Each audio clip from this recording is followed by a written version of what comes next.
نہ رکھو کان نظم شاعران حال پر اتنے، چلو ٹک میر کو سننے کہ موتی سے پیروتا ہے۔ جناب آداب عرض ہے، کیسے مزاج ہیں آپ کے؟ ذکر میر کے تسلسل میں ہماری ایک اور ملاقات ہے۔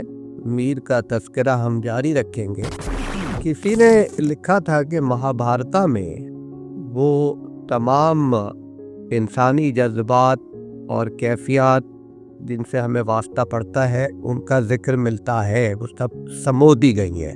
تو اس نسبت سے میر کی شاعری بھی مہابھارتا سے مختلف نہیں ہے۔ انسان کے جتنے بھی جذبات ہوتے ہیں اور زندگی میں جو محسوسات کیفیات سے جنہیں واسطہ اسے پڑتا ہے، تقریباً تمام میر کے قلم سے ہو کے گزری ہے۔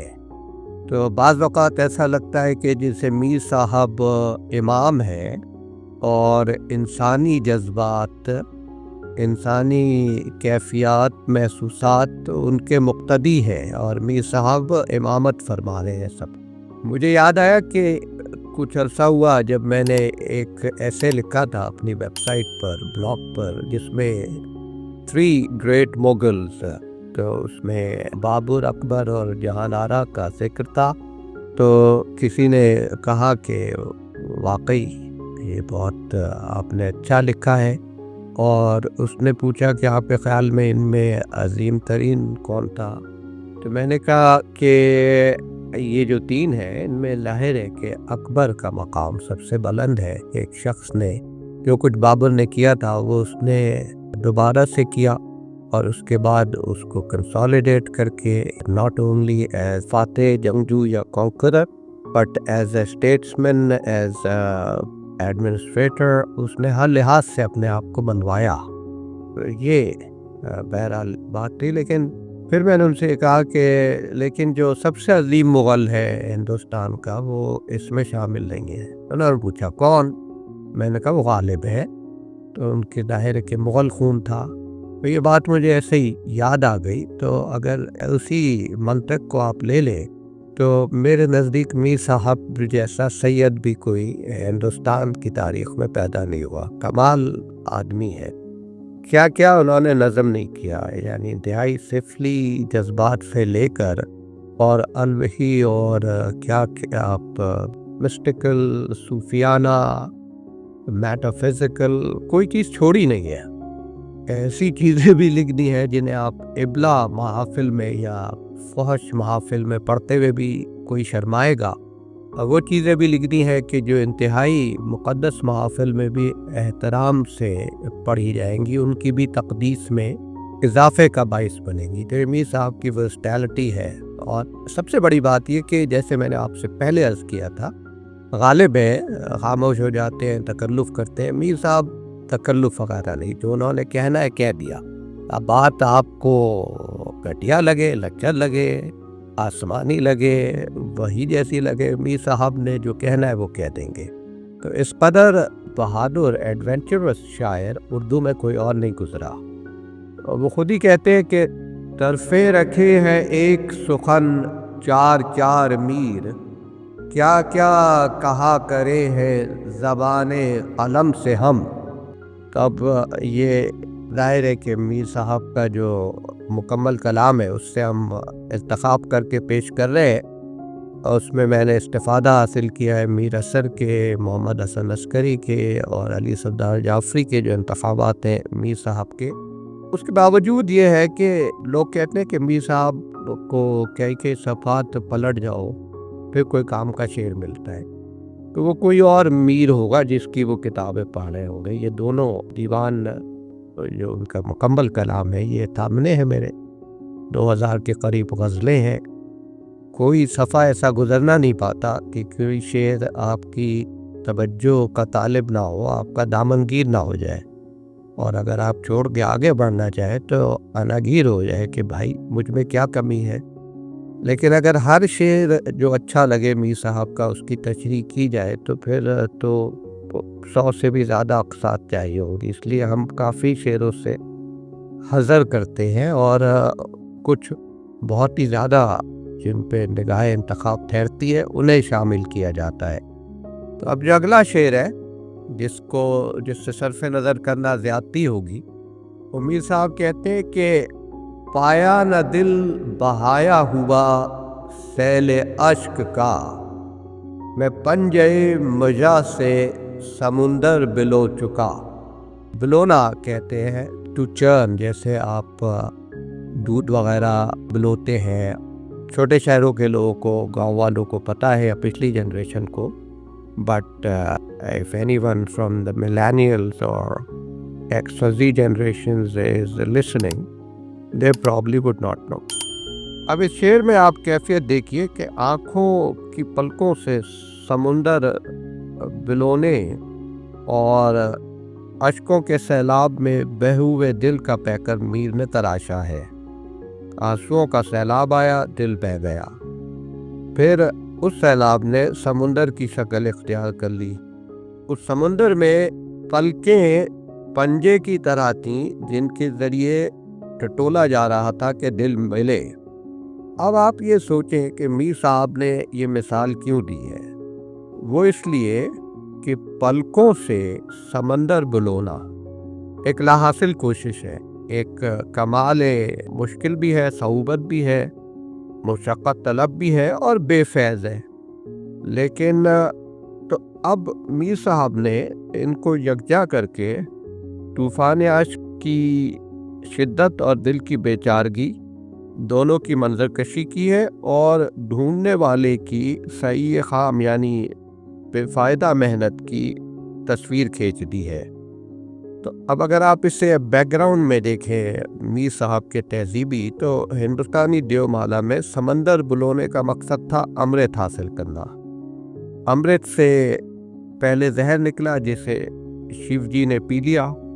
میر صاحب یہاں سمندر بلونے کا مقصد قرار دیتے ہیں دل جیسا امرت بازیافت کرنا۔ تو معنی کیا نکلے؟ معنی یہ کہ دل تو نہ ملا، زہر نصیب ہو گیا۔ اچھا، یہ مزے کی بات ہے کہ میر کو سمندر اور سیل، دریائے مواد، اس طرح کی جو تصاویر تھیں یا سمبلزم تھا، اس سے خاص شغف تھا۔ حالانکہ سمندر انہوں نے پوری زندگی نہیں دیکھا، بلکہ کوئی بہت بڑا دریا بھی شاید انہوں نے، جمنا سے بڑا دریا اس نے شاید ہی دیکھا ہو۔ لیکن یہ ان کا تخیل کا کمال اور استاد طبع کی خاصیت ہے۔ وہ کوئی انٹرنیٹ کا دور تو نہیں تھا کہ روز آپ یوٹیوب پہ دیکھ لیں۔ بہرحال پھر اسی غزل میں مقطع ہے کہ ہر صبح حادثے سے یہ کہتا ہے آسماں، دے جام خون میر کو گر منہ وہ دھو چکا۔ یہ جو حادثے سے آسمان مخاطب ہو رہا ہے، تو کہہ رہا ہے کہ یہ شرط لگا رہا ہے کہ جب میر منہ دھو لے تب اسے جام خون دیا جائے۔ تو اس میں شعر میں واقعیت بھی ہے اور ہارر بھی، دونوں سے آپ کو واسطہ پڑتا ہے۔ اور پھر آسمان کی بے خبری یہ ہے کہ اسے یہ بھی نہیں پتا کہ ابھی میر نے منہ دھویا بھی کہ نہیں۔ تو اس سے میر صاحب یہ اشارہ کرتے ہیں کہ آسمان ان سے کتنا لاتعلق اور بے خبر ہے۔ اس کو صرف اس بات سے دلچسپی ہے کہ پہلی چیز جو میر تک ہر صبح پہنچے وہ جام خون ہو۔ باقی میر اٹھ گیا، سو رہا ہے، اس کے روز و شب کیا ہے، اس بارے میں جاننے کی آسمان کو، تقدیر کو کوئی خواہش نہیں ہے۔ تو جام خون کا جو یہ ترکیب ہے میر صاحب نے کئی مرتبہ استعمال کی ہے۔ کہتے کہ نہ ہی چشم طمع خوان فلک پر خام دستی ہے، کہ جام خون دے ہے ہر سحر یہ اپنے مہماں کو۔ اور ایک بہت خوبصورت شعر ہے کہ ہر سحر حادثہ میری خاطر، لے کے خون کا ایاغ نکلے ہیں۔ یہ جو میر کے اشعار میں نے پڑھے ان میں اعلان نون ہے، لیکن اب آج کل کی جو قدرت ہے اور غالب کے بعد سے اس میں نون غنہ کے ساتھ پڑھنا بھی صحیح ہے۔ پھر اگلی غزل کا ایک شعر ہے تیرے آئینے کی تمثال ہم نہ پوچھو، اس دشت میں نہیں ہے پیدا اثر ہمارا، مطلب یہ کہ معشوق یا معشوق حقیقی کی صورت آئینے میں جلوہ گر ہے، ہم اس کی وجہ سے اتنے متحیر ہیں کہ ہمارے وجود کا کسی کو نشان ہی نہیں ملتا، اثر نشان۔ ہم بت کی طرح خاموش اور بے حس و حرکت ہیں۔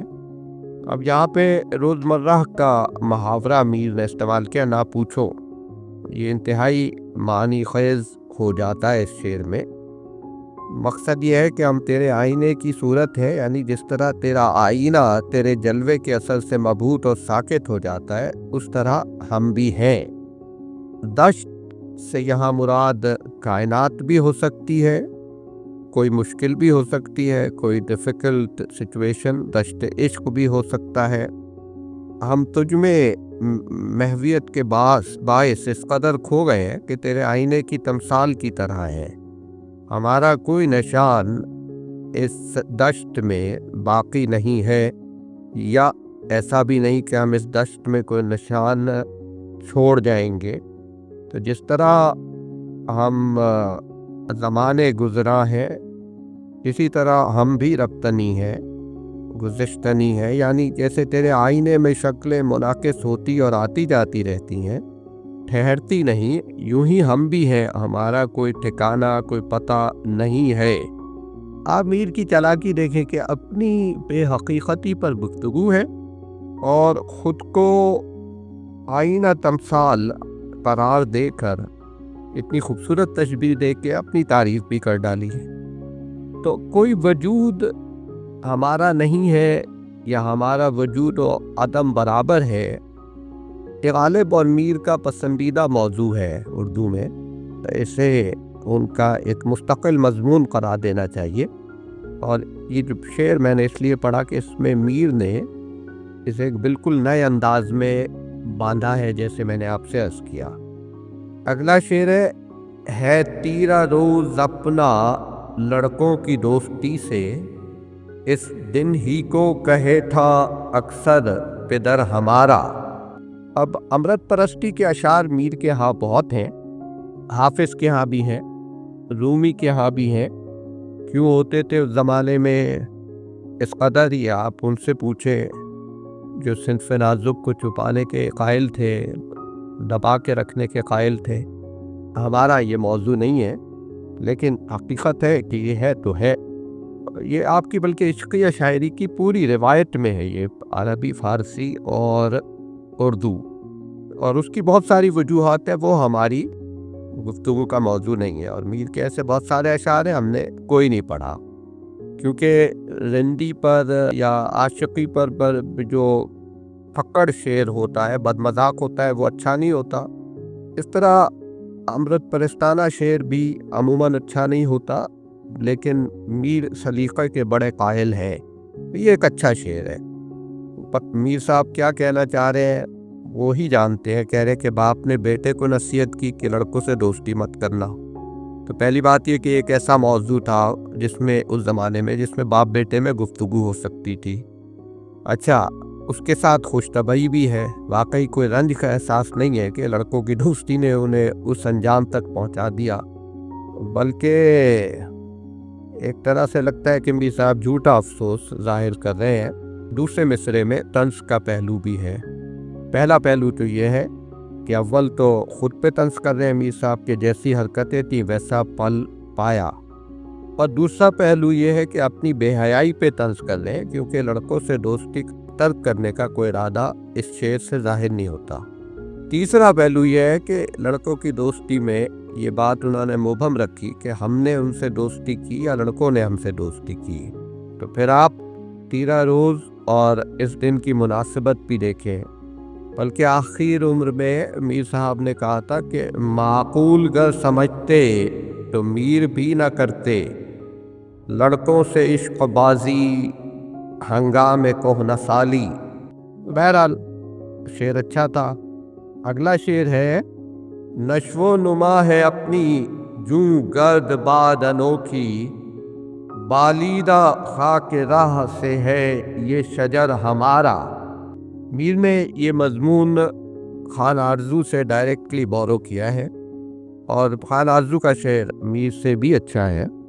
وہ کہتے ہیں افتاد گیست مایہ نشو و نمائے من، نخلم چو گرد باد زی خاک آب می خورد. یعنی زمین پہ پڑا رہنا اس طرح گرے ہوئے، یہی میری نشو و نما کا سرچشمہ اور اس کا خمیر ہے. یعنی all growth emanates from humility.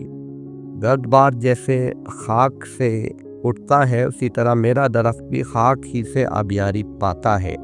اسی طرح سے میر صاحب نے بھی کہا ہے کہ عاشق بگولے کی طرح آوارہ رہتا ہے اور راستے میں اگنے والے درخت کی طرح غبار آلود بھی رہتا ہے.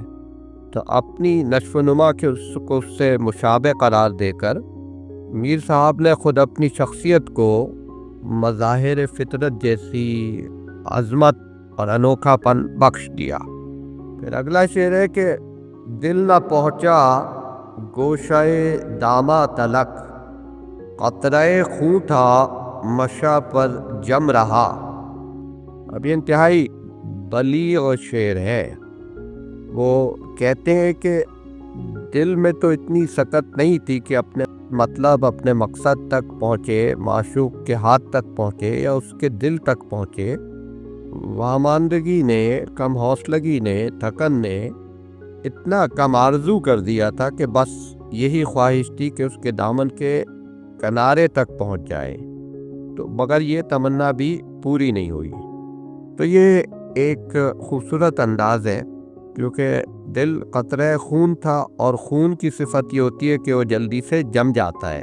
تو دل پلک پہ آ کے ٹھہر گیا، جم کے رہ گیا. اور دل بھی آپ کو پتہ ہے کہ قطرہ خون ہی ہوتا ہے. میر نے خون ہونے کے باعث دل کی نارسائی، قطرہ خون ظاہر ہے کہ پھر پلک پہ جم جائے گا، اور تو خون ہونے کے باعث دل کی نارسائی ظاہر کر دی. اب یہ مضمون دردناک ہے، لیکن پورے شعر میں ذرا سا بھی آوزاری اور تعصف کا یا خود رحمی کا کوئی شائبہ بھی نہیں ہے. ایک رواں روی میں ایک بات کہہ دی ہے. قائم چاند پوری جو میر کے ہم عصر تھے، انہوں نے اس مضمون کو بہت ہی خوبصورت طریقے سے رقم کیا ہے. وہ کہتے ہیں کہ نہ دل بھرا ہے نہ اب نم رہا ہے آنکھوں میں، کبھی جو روئے تھے خون جم رہا ہے آنکھوں میں.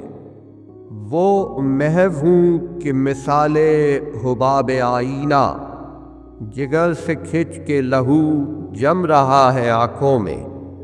اسی طرح قدرت اللہ قدرت نے کہا ہے، قائم چاند پوری جیسا تو نہیں شعر، لیکن ہے یاد آ گیا، اشک اب آنے سے کچھ یا تھم رہے، لخت دل مشگاں پہ شاید جم رہے.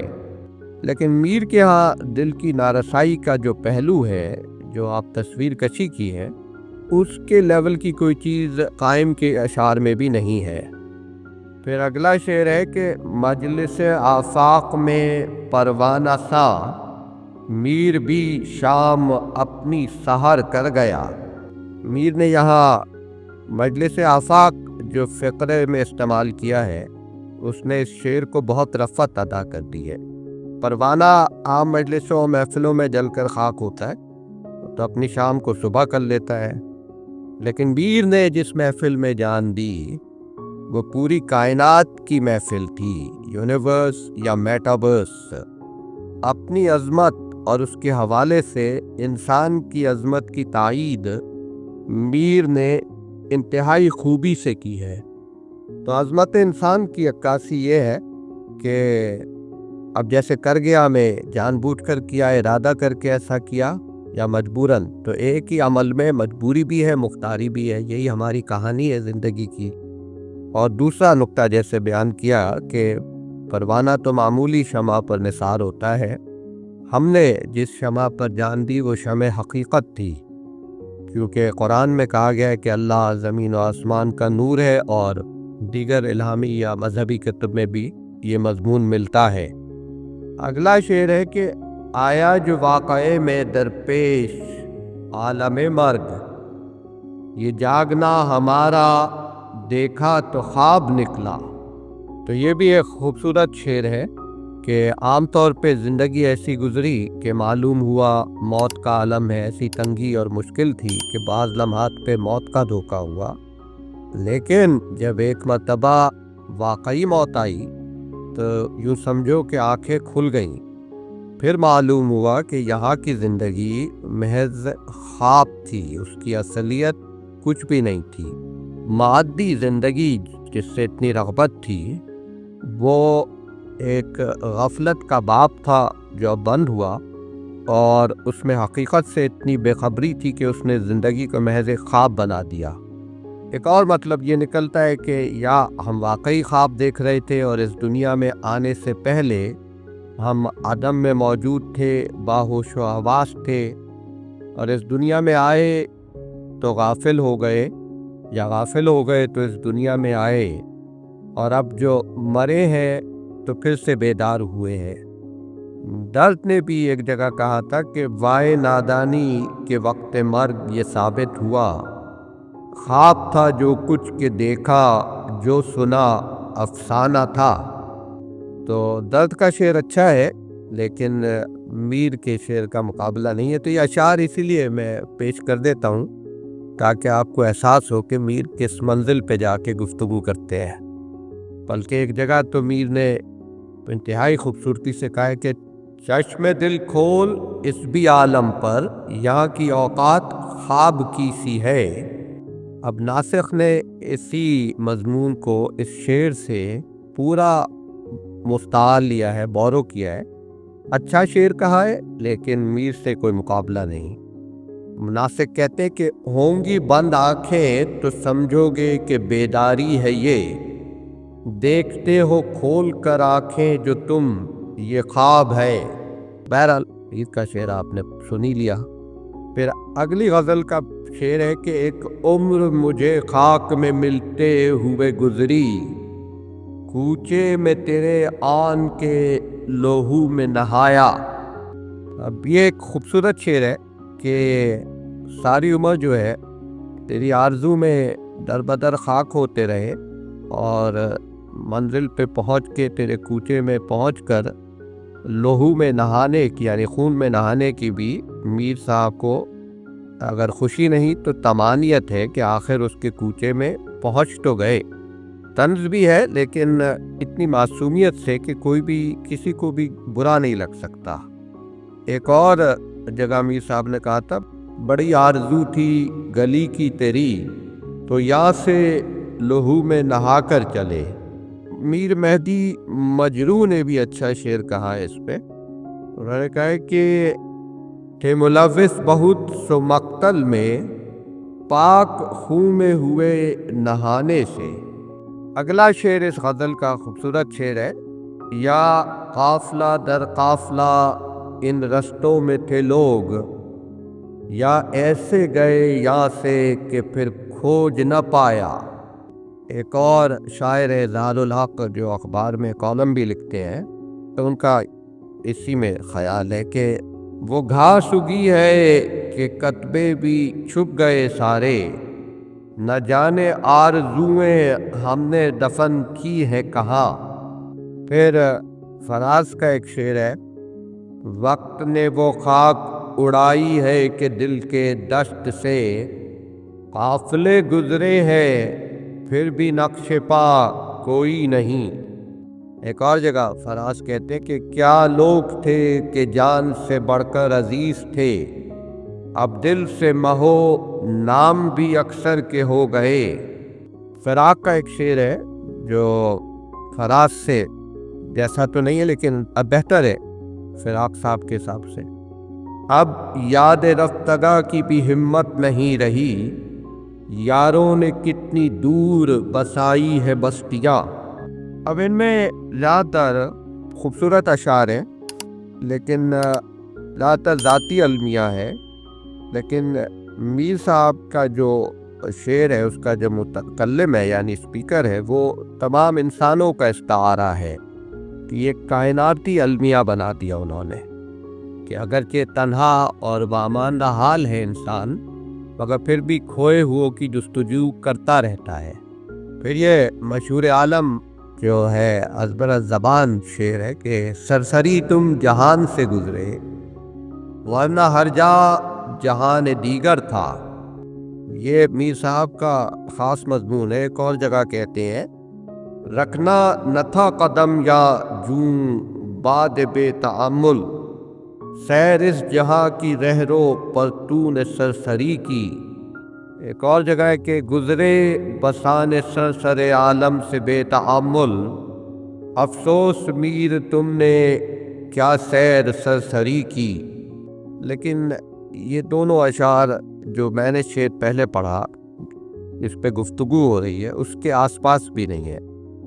یہاں پر جب میر کہتے ہیں کہ ہر جا جہان دیگر تھا تو وہ معانی کی ایک پوری دنیا ہمارے سامنے لگ دیتا ہے کہ ہر جا ایک نئی دنیا تھی، ہر وقت ایک نئی چیز تھی، کوئی دلچسپ چیز تھی جو اپنی خوبصورتی یکتائی یا پیچیدگی کے بنا پر ایک عالم رکھتی تھی۔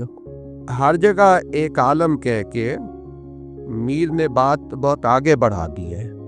جیسے جگر نے کہا ہے کہ ہر لحظہ شان حسن بدلتی رہی جگر، ہر آن ہم جہان دیگر دیکھتے رہے۔ میر نے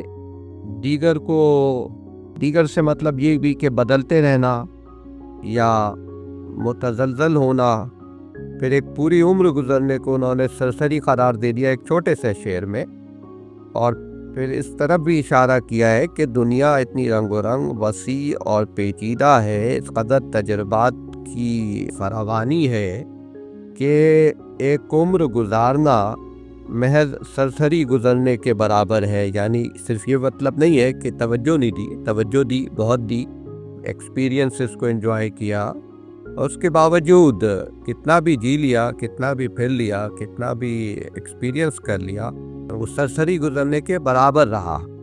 پھر جیسے قرآن جہاں خدا اپنی بعض نشانیاں بیان کر کے کہتا ہے، یہ آیات جو ہے وہ ان میں بے شک غور و فکر کرنے کے لیے نشانیاں ہیں۔ تب اس سے کیا مطلب ہے کہ جو لوگ غور و فکر نہیں کرتے وہ سرسری گزرتے ہیں، وہ اس بات کو سمجھ نہیں پاتے کہ دنیا کی ہر چیز میں ایک حکمت ہے، ایک پورا نظام ہے۔ اب آپ یہ دیکھیں یہ میر صاحب نے کیا کہا ہے۔ پھر اگلی غزل کا ایک شعر ہے اس خراب دل سے مشہور شہر خوباں، اس ساری بستی میں گھر ویران ہے ہمارا۔ تو یہ میر صاحب کہہ رہے کہ ہماری خرابی، بربادی تو ہماری رسوائی کا باعث بنتی ہے، لیکن امیروں کی دولت، معشوقوں کی شہرت، وقت اسی خرابی اور اجڑے پنس کے باعث ہے۔ اور ایک نکتہ یہ بھی ہے کہ اپنی تباہی کا کوئی رنج نہیں، کسی کی شہرت کا ذریعہ بنے اس پہ فخر ہے، دنیا ہم سے آباد ہے اس پہ فخر ہے۔